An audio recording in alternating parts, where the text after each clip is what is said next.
Ladies and gentlemen, Greg McCloskey from ForexLive.com. Mr. Forex, quick look. I'm going to take a look at the dollar versus Canada.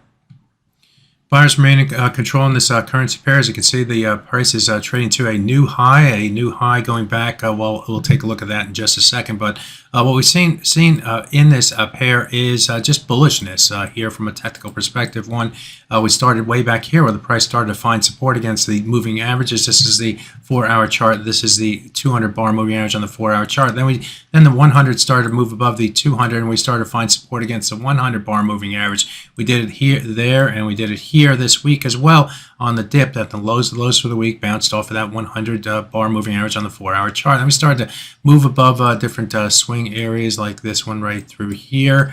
And we did trade above and below it here, but before moving to the upside, and then got above the high price that we saw 1, 2, 3, or 4 weeks ago, and was able to stay above that level and trading here today on the corrective move to the downside at 137.848. So all these things are kind of contributing to the upside tactical move for this pair. Yes, we do have corrective moves that come bound to support and find support against levels like the 100 bar moving average, like the old high, and now we see the price moving higher. Now off of this chart, we do see resistance starting to come into focus here.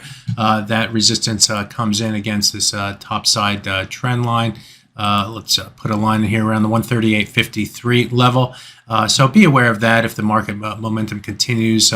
Also, this swing area, around the 138 level, I think that probably, I'm not sure where it comes from, but it was in my chart from a while ago. And looking at the daily chart, it goes back to these type of days right through here where we had support and resistance. So now let's focus on this daily chart, because the daily chart is where where the price targets are going to be found. If we go back in time, the high price today, I told you we get back to it, goes back to is the highest level going back to March. The high price in March, which was the high price for the year, came in at 138.614, and that remains a target on the top side just below that. This trend line here, which is probably the same trend line off the 4-hour chart, is also in play on the top, so you can see there's room to roam to the upside. Now on the downside, we have this swing area low, which is defined by things like these lows right through here, which all came in near the 138.07 level. So watch that level as we move back down toward it. We're currently trading at 138.17, so just above that 07 level.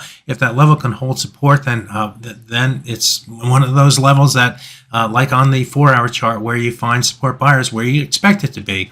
So look for the 138.07 level to hold support. If it doesn't, then we have a potential for further rotation to the downside. Get below the 138.38 level, opens the door a little more to the downside. So that's the look at the dollar versus Canada. Now from a technical perspective, my name is Greg McCloskey. Good fortune with your trading. Bye-bye now.